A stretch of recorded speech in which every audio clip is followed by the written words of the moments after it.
Selamat pagi, salam sejahtera untuk kita semuanya. Assalamualaikum warahmatullahi wabarakatuh ya. Di sini sudah hadir ada Cici Sumiartini ya, ada Eka Marits, ada Haris Sulistiono, ada Melia Fritiati, ada Nyimas, ada Rinda, ada Suci ya. Oke, saudara-saudara, bagaimana kabar Anda semuanya? Alhamdulillah Pak, Baik, baik. Pak. Baik, Alhamdulillah. Alhamdulillah. Baik, Pak. Alhamdulillah ya. Alhamdulillah baik ya.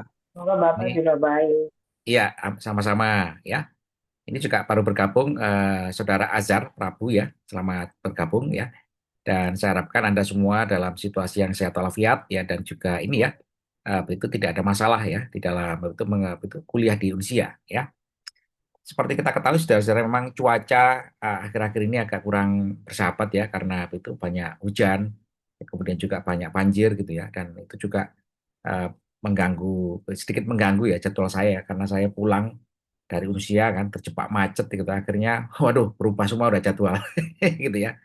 Jadi saya juga mohon maaf kan, Vicon di 2 kali terakhir ini saya banyak terganggu. Ya, saya banyak reschedule ya. Saudara-saudara, dalam kesempatan yang baik ini saya akan menjelaskan tentang ujian akhir semester ya. Anda semua sudah baca soalnya ya, ujian akhir semester. Sudah, Pak.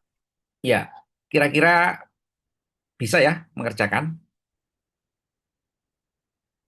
Halo? Alhamdulillah, Pak. Ya. Jadi soal yang saya buat ini adalah soal eksploratif ya. Jadi Anda bisa explore dari berbagai macam sumber dan referensi ya yang nanti supaya bisa Anda jelaskan di dalam YouTube ya. Jadi seluruh mahasiswa Universitas Berasia itu wajib punya kanal YouTube ya yang digunakan untuk kepentingan edukasi ya. Jadi supaya apa? Supaya aktivitas kita itu terdokumentasi di dalam sosial media, boleh di private juga boleh di public ya, jadi terserah dari Anda ya. Nah, dengan cara seperti itu saudara-saudara, kita punya suatu dokumentasi kegiatan ya secara itu tentu ini memang itu mahal ya. Kenapa perguruan tinggi seperti Unsia kan itu belum bisa menyediakan ini ya karena memang sangat mahal sekali ya infrastruktur untuk menyediakan cloud storage video ya. Jadi ini mohon dipahami ya. Jadi memang ya kita gunakan dulu yang bersifat free ya. Insya Allah kalau Unsia ini maju pesat ya, sudah besar gitu kan, bisa menyediakan itu repository video storage ya, khusus untuk edukasi ya. Jadi sementara kita menggunakan kanal YouTube ya, yang tentu itu juga bisa kita manfaatkan ya, walaupun dengan keterbatasan ya. Nah, saudara-saudara, soal yang saya buat tadi ini adalah bersifat eksploratif, ya kan, untuk menunjukkan, ya, untuk to demonstrate your skill, ya. Jadi untuk menunjukkan kemampuan Anda dalam menguasai ya prinsip-prinsip dasar atau juga penerapan mengenai bisnis intelijen, ya. Nah, bisnis intelijen ini, saudara-saudara, memang sudah menjadi suatu kebutuhan di semua industri, ya terutama industri-industri yang dulu berbasis manufaktur ya, kemudian juga berbasis kepada hard industry ya, atau katakanlah berbasis factory ya. Ini semuanya sudah mulai beralih ke itu bisnis intelijen ya. Beralih itu bukan berarti meninggalkan core bisnisnya, tidak, tapi dengan menggunakan bisnis intelijen dia mencoba meningkatkan performansinya, kinerjanya ya. Jadi semua bisnis atau juga perusahaan ya yang bersaing secara global ini tidak akan bisa melangkah lebih jauh ya. Kenapa? Karena persaingan global itu sangat cepat sekali ya. Jadi dunia usaha itu adalah dunia yang penuh dengan kompetisi, penuh dengan persaingan ya. Dan dunia usaha perusahaan diminta untuk bisa survive ya. Jadi seperti kita lihat ya kan akhir-akhir ini gitu kan itu banyak sekali gitu kan itu beberapa startup yang agak kurang survive ya. Startup digital ini sebagai UMKM ya yang rising gitu kan, yang tumbuh pesat gitu kan, yang asetnya itu fantastis ya kan, tiba-tiba dia itu kolaps ya, kolaps tanpa itu diketahui sebabnya. Nah, bisnis-bisnis yang berbasis kepada digital ini saudara-saudara memang itu menjamur cepat sekali semenjak di era aplikasi ya. Nah, bisnis-bisnis yang berbasis aplikasi digital ini satu yang kurang ya. Satu yang kurang itu adalah dia belum mampu merumuskan strategi berdasarkan teknologi informasi itu sendiri ya. Jadi UMKM startup ini kan sudah bekerja di wilayah digital dengan bagus. Hanya saja dia masih kurang, ya kurang apa ini? Ya kurang dari sisi betul ya, manajerial, ya kemampuan manajerialnya untuk mengembangkan perusahaan dengan teknologi mutakhir, dengan ilmu yang mutakhir. Dengan ilmu yang mutakhir ini adalah ini, salah satunya adalah bisnis intelijen, ya, untuk meningkatkan performa perusahaan berbasis kepada analisa data. Ya. Jadi seperti kita ketahui saudara-saudara, UMKM startup ini nggak mungkin dia nggak memiliki data. Nah, masalahnya adalah data itu ada, terrecord, teradministrasi dengan benar, dengan baik. Hanya saja data itu tidak diolah secara mutakhir dengan ilmu yang saat ini memang lagi marak, ya ini bisnis intelijen. Agar apa? Agar bisa mengetahui kelemahan-kelemahan dari betul perusahaannya dia selama ini dalam memberikan layanan atau juga menjual produknya kepada masyarakat. Sehingga apa? Sehingga startup-startup ini gitu kan sering kita dengar atau juga beberapa kan ini jatuh bangun, ya. Jatuh bangun juga beberapa yang katakanlah itu yang rising, ya, bertumbuh dengan cepat, ya kan, itu kemudian dia jatuh juga dengan sangat cepat sekali atau kita sebut sebagai fenomena volatile, ya. Jadi naik turun, ya, naik turun yang secara drastis dan acak atau random. Nah, fenomena ini saudara-saudara memerlukan perhatian serius bagi kita semuanya gitu kan. Berarti memang seperti kita ketahui ya, memang tidak mudah untuk itu menjalankan suatu bisnis usaha itu memang tidak mudah, ya. Seperti kita dengar itu kan perusahaan-perusahaan itu memang dimulai dari seorang wirausahawan yang sangat tangguh, ya. Dia siap jatuh bangun, ya, siap katakanlah rugi gitu kan. Tapi juga dia siap untuk belajar, ya. Jadi perusahaan-perusahaan yang siap jatuh bangun itu memang harus siap belajar. Siap belajar untuk itu mengetahui kelemahan-kelemahannya kenapa kok bisa jatuh, ya. Dan dari situ kalau dia tidak punya satu effort, ya, mengetahui kelemahannya, ini sulit untuk dikatakan bisa survive atau juga bisa sustainable, berlanjut. Sehingga ini menjadi penting saudara-saudara di era sekarang ini gitu ya. Perusahaan-perusahaan ini harus merubah mindsetnya, merubah katakanlah the way to operate the company, ya, atau the way to manage business. Nah, ini harus dilengkapi dengan ilmu yang mutakhir tentang bisnis intelijen ini. BI yang kita pelajari saat ini adalah BI yang mungkin 10 tahun yang lalu, ya. Tapi BI yang mutakhir saat ini sudah berkembang sangat pesat sekali. Apalagi BI yang sekarang ini sudah integrate, ya, dengan yang namanya artificial intelligence. Sehingga ini menjadi suatu hal yang sangat penting saudara-saudara. Kalau kita gitu kan melihat perusahaan-perusahaan yang katakanlah gitu dia berkembang, ya, berkembang kan tentu wajib menggunakan yang namanya business intelligence. Jadi seperti era sekarang ini marak yang namanya digital transformation. Semua unit bisnis atau usaha harus bisa mengupgrade kemampuan dirinya, ya, secara digital, ya. Kenapa dengan kemampuan digital itu, ya, dia berusaha untuk menaikkan aset perusahaan, ya. Jadi aset perusahaan itu sekarang tidak dinilai dari aset fisiknya saja. Dia punya gedung, punya pabrik, punya punya manpower, ya, punya sumber daya manusia, dia punya aset-aset yang katakanlah semua itu adalah aset fisikal, ya. Tapi dia juga harus punya aset yang namanya intangible, aset-aset yang bernilai, ya, yang itu tidak dimiliki oleh perusahaan yang lain. Apalagi itu terkait dengan produknya. Katakanlah brand image perusahaan gitu kan, brand image produk gitu kan, track record perusahaan gitu ya. Sehingga perusahaan-perusahaan itu sangat bernilai, ya. Yang nilai sangat tinggi sekali. Sebagai contoh adalah kalau kita bicara contohnya adalah Apple, ya. Ini contoh aja ya. Apple itu semua orang tahu gitu kan. Nama nama kata Apple ini gitu kan sederhana, Apple gitu kan. Semua orang juga bisa mengucapkan dengan mudah. Tapi gitu kan, kalau ini dikapitalisasi bisnis, ya, perusahaan Apple ini sangat fantastis. Satu kata gitu kan yang orang itu langsung tahu dengan asosiasinya. Apa kata Apple ini? Oh, buah-buah ternyata gitu kan. Seluruh orang di dunia gitu ya, kalau misalkan disurvei gitu kan, apa Apple, ya. Ya. Misalkan dia adalah ya, PC yang sangat tangguh. Nah, gitu ya. Itu salah satu contoh misalkan ya. Jadi brand image gitu kan, kata Apple, ya, yang katakanlah semua orang di dunia itu mostly, ya, kalau misalkan disurvei gitu ya, setuju brand image ini adalah brand image yang handal. Handal, terpercaya, berkualitas tinggi misalkan. Ya, ini contoh saja ya. Nah, saya tidak bicara itu dalam konteks yang promotif atau juga yang lain, ya. Nah, Ini berarti apa, saudara-saudara? Itu suatu brand image yang nilai intangible asetnya sangat tinggi sekali, ya, melebihi daripada nilai aset fisiknya.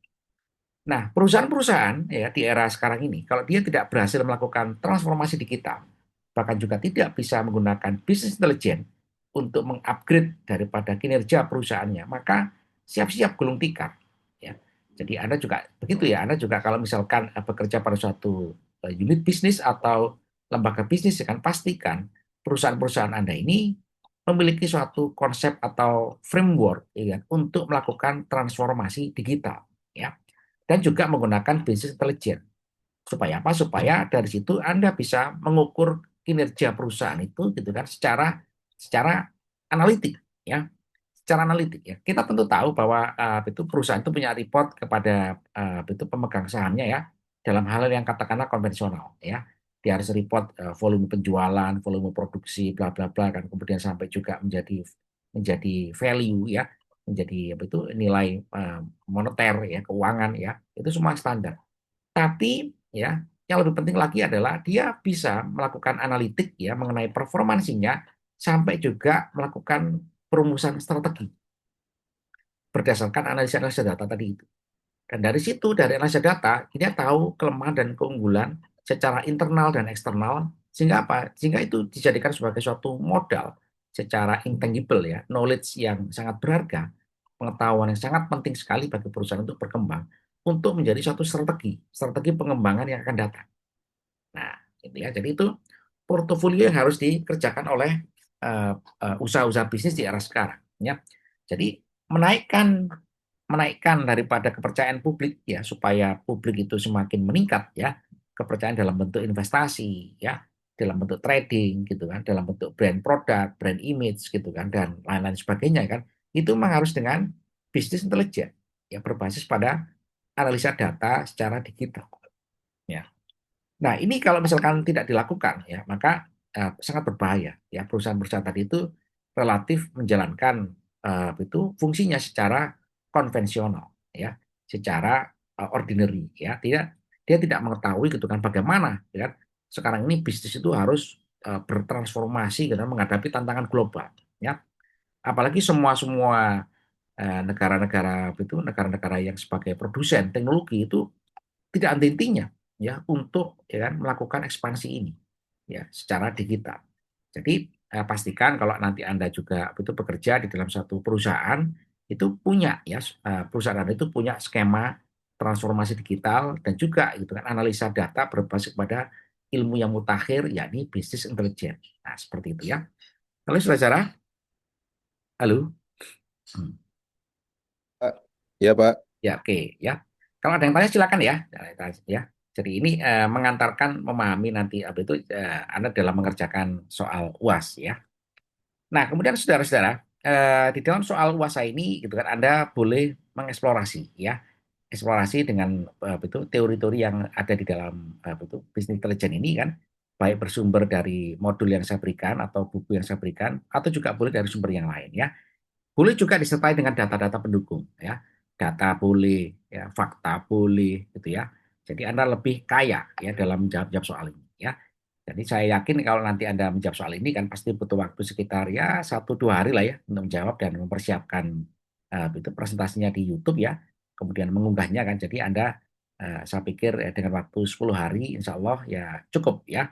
Sangat cukup sekali ya. Kira-kira cukup ya 10 hari saudara-saudara ya mengerjakan soal ini ya. Halo. Halo, Cukup, Ya, Pak. Pak. cukup ya.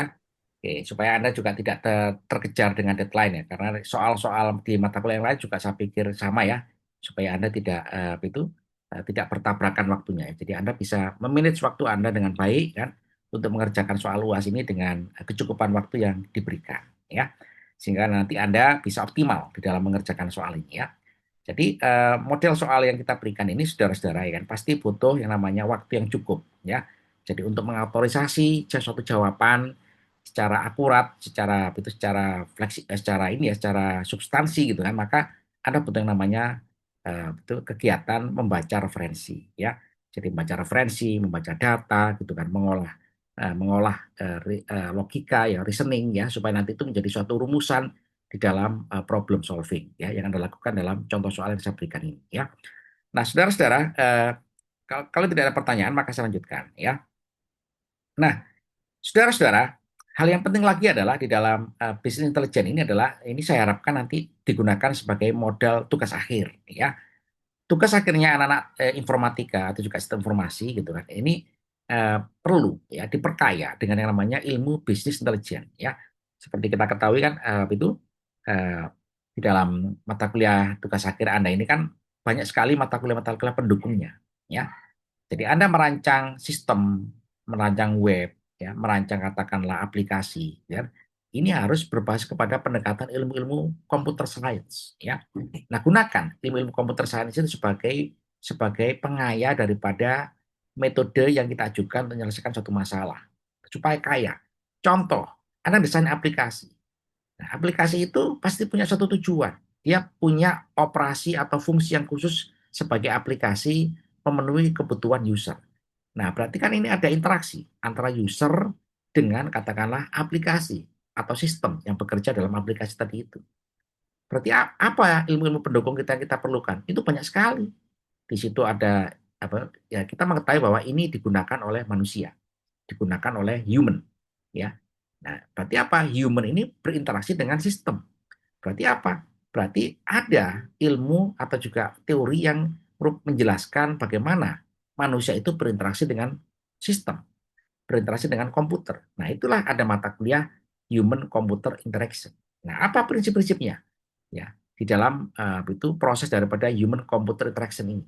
Jadi Anda waktu nyusun tugas akhir, pastikan bahwa teori-teori yang pernah kita pelajari di dalam ilmu komputer ini semuanya include ya, include dan itu menjadi kaya nanti daripada tugas akhir yang Anda lakukan. Anda punya pertimbangan kenapa desainnya, user interface-nya ya, kenapa UX-nya, kenapa database-nya ya. Sehingga rancangan Anda dalam bentuk ERD ya, use case diagram dan sebagainya itu kan database diagram itu semuanya adalah memperhatikan aspek-aspek prinsip-prinsip di dalam human computer interaction. Nah, gitu ya.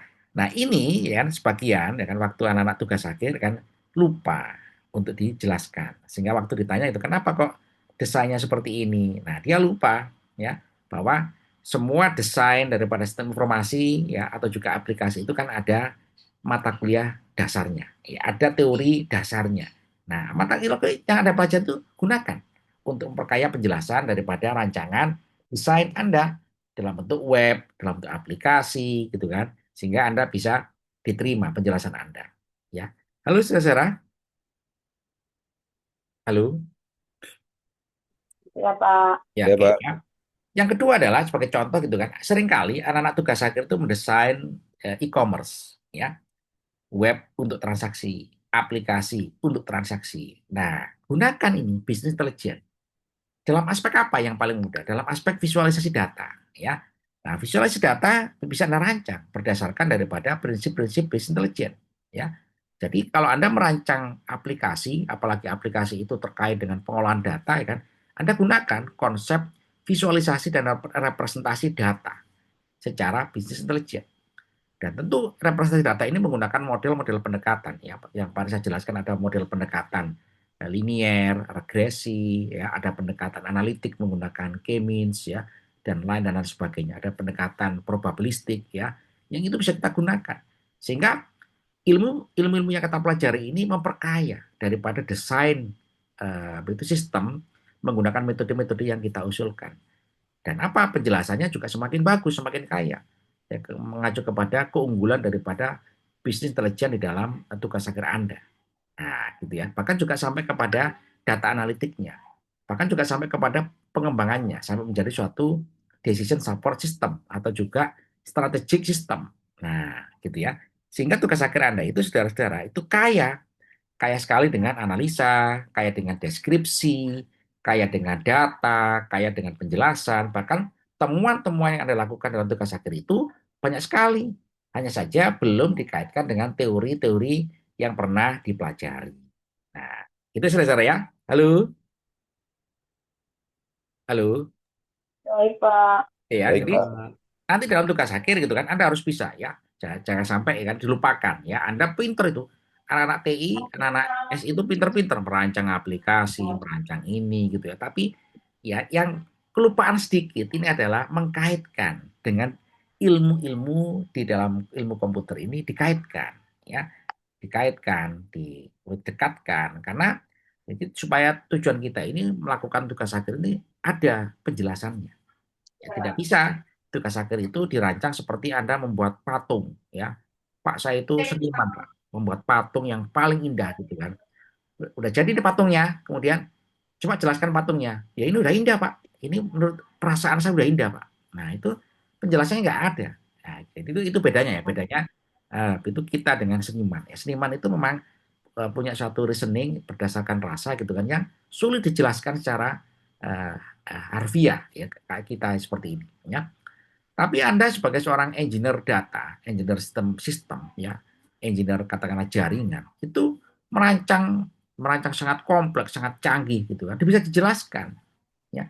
Pak, ini Pak, jaringan ini saya rancang ya dengan konfigurasi, topologi, arsitektur, nah, kemudian ini alur prosesnya. Itu penjelasannya sangat logik, ilmiah, bahkan sangat terukur. Nah, berbeda dengan seniman patung tadi itu. Seniman patung gitu kan, wah ini patung paling cantik Pak sedunia. Tidak ada yang bisa menyamai patung saya ini. Apa penjelasannya? Nggak ada. Ya, itu bedanya Anda dengan seniman. Ya, halo saudara. Halo. Iya, Pak. Ya, gitu ya. Iya, Pak. Jadi itu saya pikir cukup penjelasan saya ya sebagai supaya nggak lama-lama kan karena Anda harus mengerjakan UAS yang lain ya. Kalau ada masalah nanti ditulis di LMS ya, saudara ya. Kalau ada masalah ya. Iya, Pak. Oke, saya pikir Iya, Pak. cukup. Kalau tidak ada pertanyaan, ya kalau misalkan Anda belum ada pertanyaan saat ini nggak apa-apa, nanti ditulis di dokumentasi video yang saya rekam ini ya. Dan saya harapkan Anda bisa selesai tepat waktu mengerjakan UAS ini ya. Karena UAS ini saya pikir semoga tidak ada kesulitan bagi Anda semuanya, ya kan Anda semua juga bisa ya. Dan dari awal perencanaan mata kuliah ini sebetulnya harus ada contoh simulasi ya karena waktu kita nggak cukup ya menggunakan Tableau ya. Jadi ya akhirnya soalnya ya tidak sampai mengarah pada simulasi ya. Begitu saudara ya. Halo, halo. Iya, Iya, Pak. Pak. Iya, Pak. Oke, terima kasih atas waktu Anda semuanya ya. Tetap semangat untuk menyelesaikan perkuliahan ini ya dan diharapkan Anda gitu kan semakin lebih bagus nanti ya di semester yang akan datang ya. Dan selamat nanti kita semoga kita bertemu kembali dalam mata kuliah yang lain ya. Sekian dari saya, selamat pagi, selamat berakhir pekan. Sehat selalu untuk Anda semuanya. Salam sejahtera, sejahtera ya. Om Swastiastu, Namo Buddhaya, salam kebajikan. Salam, Assalamualaikum warahmatullahi wabarakatuh. Waalaikumsalam warahmatullahi Om, Pak. wabarakatuh. Terima kasih Pak. Ya, Terima kasih, sama. Pak. Nanti ketemu lagi ya. Yuk.